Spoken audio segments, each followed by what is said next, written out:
So we are race one, Croft. My first time at the circuit, my first race. Still trying to just learn the circuit, and best way to learn is probably do a few laps first and get to know where it goes, but then get into a race and you'll see where the big differences are between you and other riders. Got a pretty good launch here, which I'm pretty happy about. I've been working on the launches. Actually, the Ducati is in the shop at the moment. They're adjusting the oil pressure switch, which hopefully should make it easier to slip the clutch out from launch. But here I was just trying to really let the clutch out slowly to get off the line, and didn't make up places, but I think I only lost one or two, which is a big improvement for me.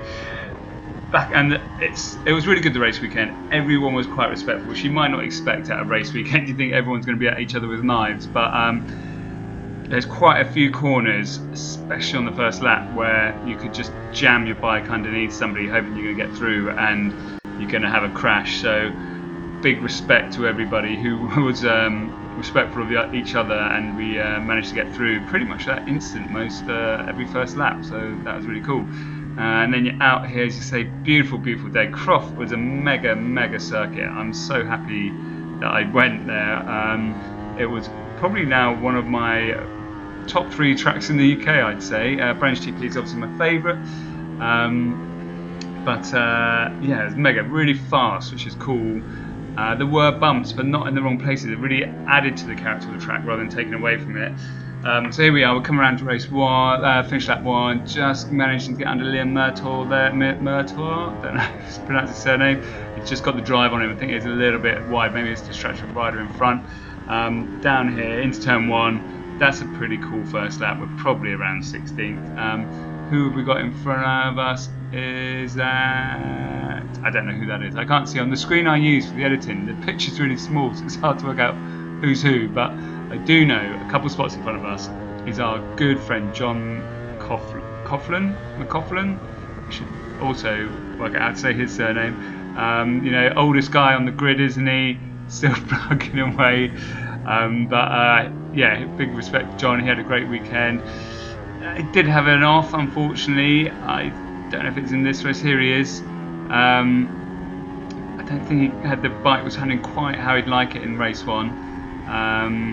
And same as last round, John's a good rider and he's really got some strong points. He's strong on the brakes and he's strong on the gas. I think a little bit weak mid-corner, which then makes it tricky to overtake him, because you can't get past him on the throttle or the brakes, and mid-corner where you are gaining on him, you're not making much. So we're going to just see how things unfold. We're getting here behind him. I'm just trying to get my head down and do some laps.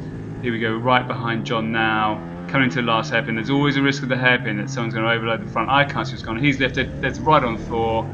That's worked in my favour by the looks of it, because it's distracted John, and I've just been able to get the undercut and on the throttle before him, because it just worked into my hands. So that was lucky for me. And I hope John just manages to get his head down. So as you saw, there was nothing happening for a few laps there. I was just trying to chase in the riders ahead, and again, it's just giving me really good lap time, really getting into the track. I had some really good coaching guidance from Mike Edwards. I sent him a video of one of my laps, and he analysed it, sent it back with notes and commentary. I said it's like a half-hour footage he sent me back on my one lap. That's how much stuff he found for me to find, and I immediately went quicker. And then all I did every weekend, after every race, every session, so I watched what he said, I looked at my video, and I tried to then log that in my mind where I need to be better. And it really helped. I just went forward and forward all weekend. Really enjoyed this race here. Obviously, everybody I catch, they're faster than me, right? Because they qualified ahead of me, so it's really good for me to help me progress. And if I just work with the tips that Mike Edwards has given me, I'll do a little video on that, and I'll show you a little bit of the stuff he told me, although obviously he is a business for him, right? So if you want coaching, you need to contact him and he'll do you a video for your laps. But worth the weight in gold, and such good value, and you can reuse it, go back to it. It's mega. So we caught this guy up, unfortunately caught him at just the wrong spot and nearly ran into him, so that's unfortunate, but we've managed to get back to him really quickly, and now it's just going to be drive to the turn 1, see who can managed that. It's so tricky. All the bikes, you know, all got grippy tyres on, so there's not much in the drive, but we managed to get past him on the brakes. That's pretty cool. And then we're just, you can see the riders are in front of us. I'm going to try and get to them, but a bit out of my reach. And we're just going to keep this video short, probably cut to the final corner. Here it is. Just going to get around here. Every time you think you're going to fall off the inside of the bike, it's so slow.